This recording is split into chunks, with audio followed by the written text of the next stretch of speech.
All right, so welcome back. So we are still in 7.2. We are dealing with the volumes of solids of revolution. And recall that in the previous videos, we had, say, some type of rectangle that when we were, say, to revolve that rectangle about some axis, we would get a disk, right? Now, do me a favor, spatially, see if you can visualize this. What would be the difference between rotating this rectangle here versus rotating this rectangle here? If you, either way, you're going around about the x-axis. So what would be the difference? What would be the difference in the outcome?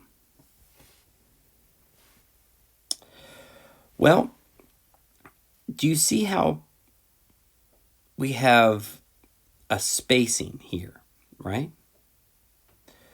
So when we revolve this rectangle, we're going to end up with a hole, right? Or what we call a washer.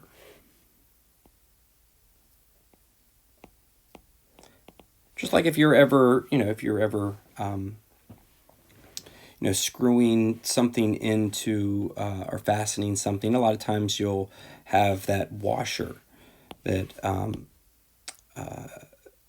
that you're using as well. So, but it's the same idea, right? It's the idea of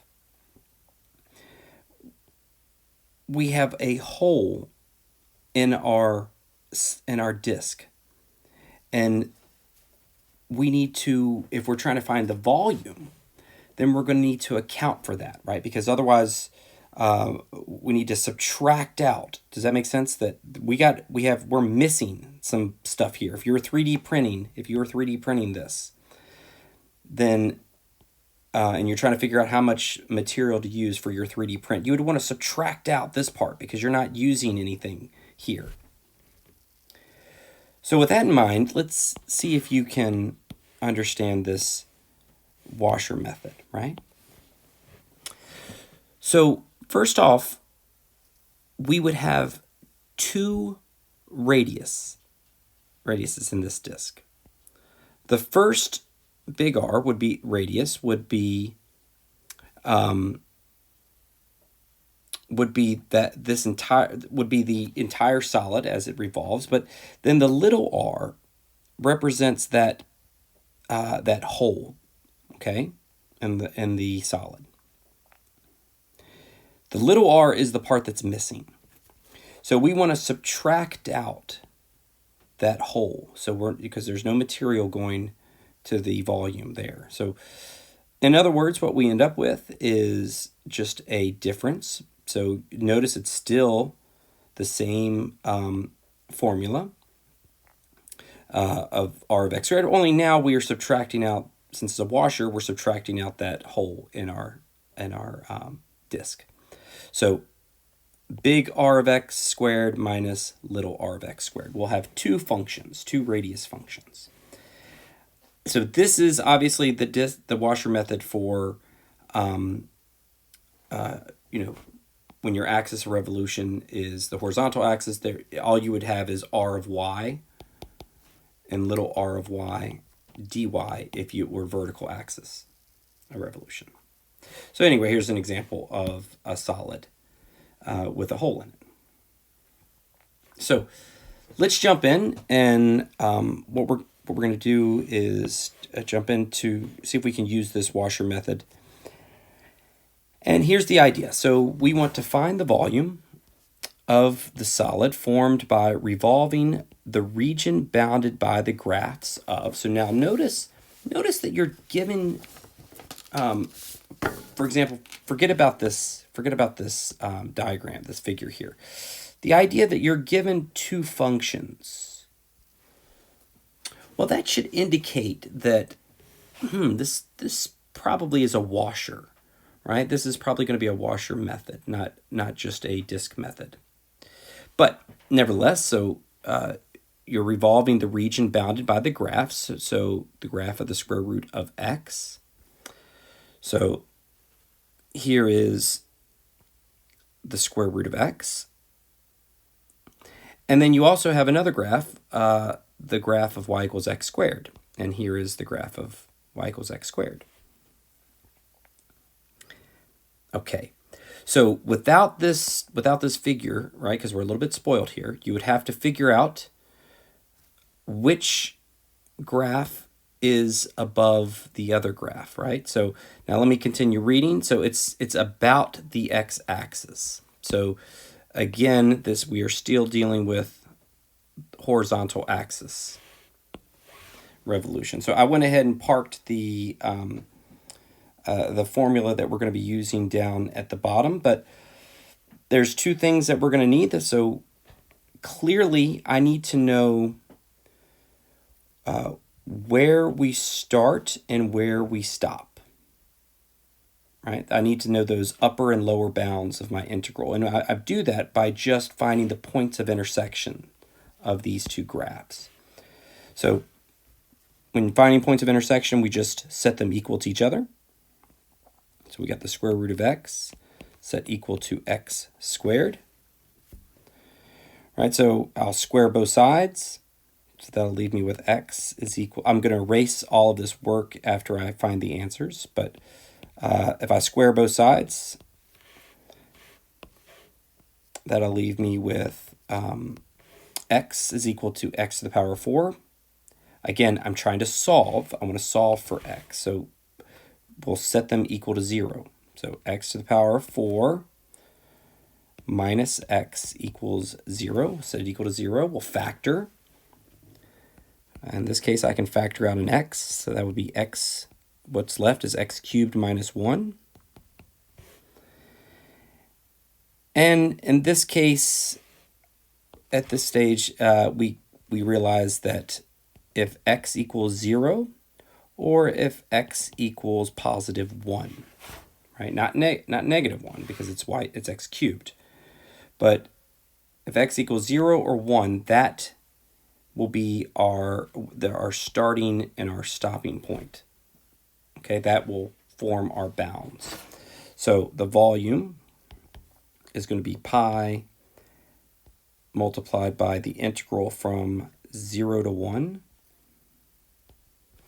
Okay, and now let's go ahead and figure out, well, what is our big radius and what is our small radius? Okay, so I'm going to erase all of this little algebra work.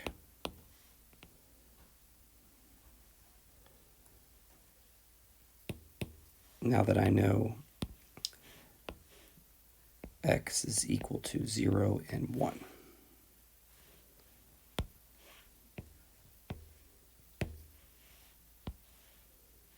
Okay, so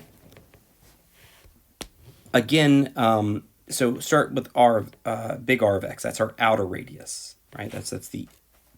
So either through analytically, you could plug in values of x, or you could geometrically, you could graph them, but you should be able to arrive at the scenario where the square root of x, at least between 0 and 1, the square root of x is the outer radius, right? It's on top. And whereas little r of x, between 0 and 1, is our inner radius is just x squared. So the square root of x squared. All right. So now the only thing left to do is we're going to be plugging in square root of x and squaring it, and plugging into x squared and squaring it. And then it's just a little bit of integration. So that's going to be the square root of x squared minus what? Minus x squared squared. Okay. So what we're going to do is we're going to clean this up a little bit, and then we're going to integrate.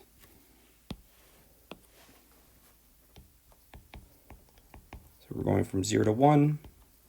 Well, if you square a square root, you're just left with x. And if you square x squared, you have x to the power of 4.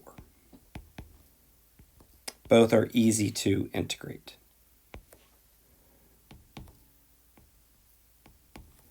So if we integrate x, we end up with x squared over 2. And if you integrate x to the 4th, you end up with x to the 5th over 5. And last thing is just f of 1 minus f of 0. And again, we are not giving decimals. We are giving exact answers. So 3 pi over 10. Okay. So this next problem is going to be the last problem from this section, and it is hard. So you should pay attention. You should take some good notes. You might have to come back to it. You might even have to pause the video midway through if you start to lose focus. Okay, I do understand all that. I'll do my best. It's not an easy problem to unpack. So it starts off, we want to find the volume of the solid formed by revolving the regions bounded by the graphs. So we have the following graphs that bound this region. Now let's go ahead and take a look at what, if you were to plot those out, what that would look like. Sorry. So let's start with x. Let's start with the line x equals 0. So that would just be a vertical line here at x equals 0. And then x equals 1, that would be a vertical line. I'm dotting it just so it doesn't get in the way of the graph. You also have a horizontal line at y equals 0.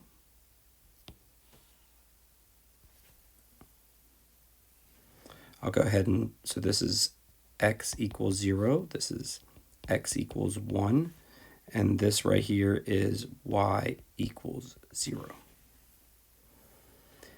Finally, we have the, I don't know why it's doing that. Finally, we have the graph of x squared plus 1. So x squared plus 1 would just simply be this parabola. And of course, it would be extending. It would actually be extending in both directions since it's a parabola. But obviously, it's going to be, since we have starting and stopping positions, it's just going to be from here to here. All right, and so what is that? So that is, this right here is the line x, let me get rid of that arrow. This is the line x squared plus 1. Okay. Now, so how are we revolving this? So we are going to revolve this solid about the y-axis. So that's important, right? So we are now going around the y-axis as opposed to going around the x-axis. So what you have to imagine is, if you were to take this right here, if you take all of this, okay, that's me shading in the part that you're revolving. And now you take that and it starts to revolve around the y-axis. So as that revolves around, it's going to trace out the picture that you see here. Okay? And we have a couple things going on here. So let's start with the idea that this is definitely, this solid definitely is going to have a hole in it. And so that tells us right away that we're going to need the washer method. Now, all I need to do is I need to adjust this washer method because I have it for x, right? But this is That's not revolving around the x-axis. It's revolving around the y-axis. So let me rewrite this formula. A to B. Only now, instead of r of x, it's going to be r of y. Okay, squared minus little r of y squared. And instead of dx, it's going to, I just wrote it. Instead of dx, it's going to be dy. It's going to be integration with respect to y. So, although that's a little bit sloppy, that is going to be the formula that we're going to be dealing with. Now, here, so how do I put this? So we have a couple problems, a couple additional problems going on here. Let me see if you don't mind, if I can just draw your attention towards the solid here. So here's where, right here's y is 0. Here's where y is 1. Do you see how when you rotate this this graph, when from y is 0 to y is 1, that's different than when you rotate this graph from y is 1 to y is 2, right? I mean, you see the kind of the bowl shape that's happening, right? That's starting to happen when you get to y is 1 from 1 to 2. Let me see if I can take some notes here, because some different things are happening. So, for example, let's start with for 0, when y is moving from 0 to 1, right? Stay with me. Right here it is. Look at this. Here's where y moves from 0 to 1. What I want to know is, what is the outer rate? Let me write that in terms of y. I need to know what's the outer radius from 0 to 1, and what's the inner radius from 0 to 1. Because it looks like it changes for when y is moving from 1 to 2. So this looks like it's going to be some different things are happening. So let's see if we can figure out what the outer radius, inner radius is from 0 to 1, and then let's see if we can figure out what the outer radius, inner radius is from 1 to 2. Let's start with 0 to 1. All right. So what we have, notice that this outer radius never it's never going to change, right? The distance from here to here is 1, right? The distance from this point to this point is 1. So the outer radius, do you agree with me that if you pick this point right here and start going around the y-axis, it's not going to matter, because the outer radius is going to stay at r. It equals 1. What's the inner radius from 0 to 1?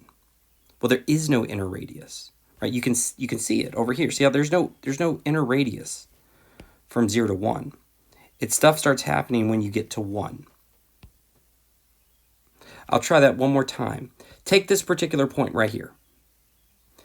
Once this starts moving around the y-axis, you can see that there is a radius, a little radius here. But down here, there is no little radius. R is 0. Little r is 0. So from 0 to 1, we have the large radius, the outer radius, is just 1. And the little radius is nothing. Well, so now we have arrived at y equals 1, and we want to see what happens from 1 to 2. Well, from 1 to 2, the big radius still stays at 1, right? It's still big radius is always 1. See how the distance See how the distance from here to here is 1, and the distance from here to here is 1, and the distance from here to here is 1. The outer radius is always 1. But now the inner radius changes, right? Because you got, depending on where you are, the inner radius changes. So what is the inner radius? Well, the way you have to do this, and you're going to have to get good at doing this. Just FYI. So I have y equals x squared plus 1. That's what I was given. Listen, I'm doing my best here. Listen. If you're doing vertical rotation, I'm going to say this slow. I'm going to say it twice. If you're going rotating with respect to the y-axis, my apologies, with respect to the y-axis, solve everything for x. I'll say that again. If it's vertical, you want to solve for x. So the first thing I want to do is solve this guy for x. So this would be x is equal to plus or minus the square root of y minus 1. So I'm solving that for x. Now, I can throw out the negative symbol, because think about that. Notice that this vertical line stops. Because look, a parabola goes like this, right? This side would be the positive here, and this side would be the negative for the radical here. But don't you agree with me that this graph is only on the positive side?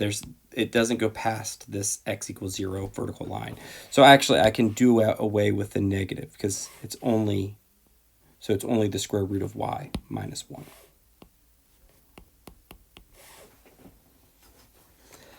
Okay, so where do we go from here? So let me go ahead and write that, the square root of y minus 1. So all of that to say that yes, this is going to be the formula that we're going to be using. But you're going to have to do it twice.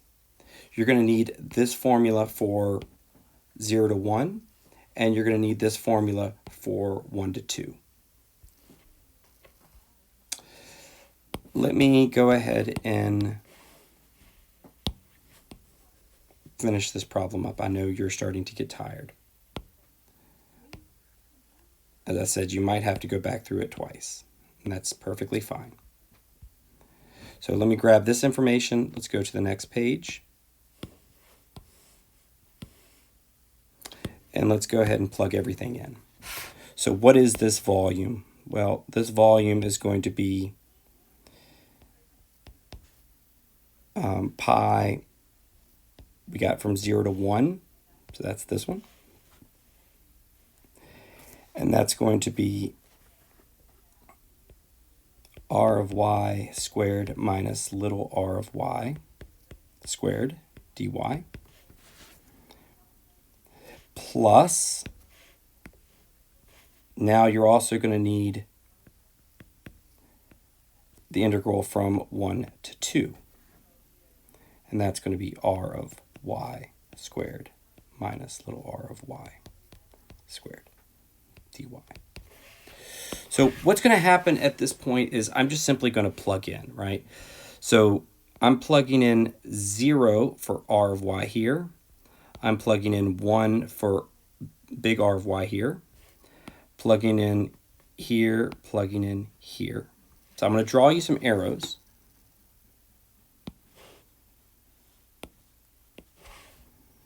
So let's plug the 0 in here and plug the 1 in here. This goes here. This goes here. So what does that look like? So that's So that's 1 squared minus 0 squared dy.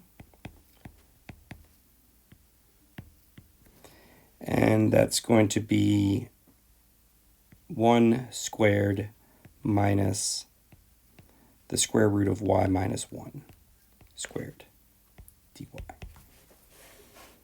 Okay. I'm going to finish this, but the hardest, I think you'll agree with me, the hardest is that initial setup. I don't know how you would get good at this unless you practice. But I will go ahead and finish this so you have it all in your notes.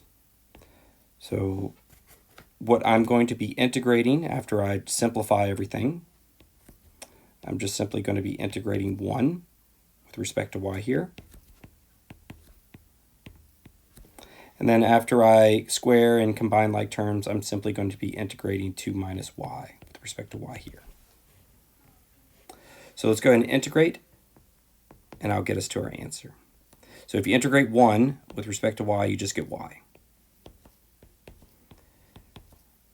And then if you integrate 2 with respect to y, you get 2y. And if you integrate y with respect to y, you get y squared over 2. Now we're going from 1 to 2. At this stage, it's just f of 1 minus f of 0.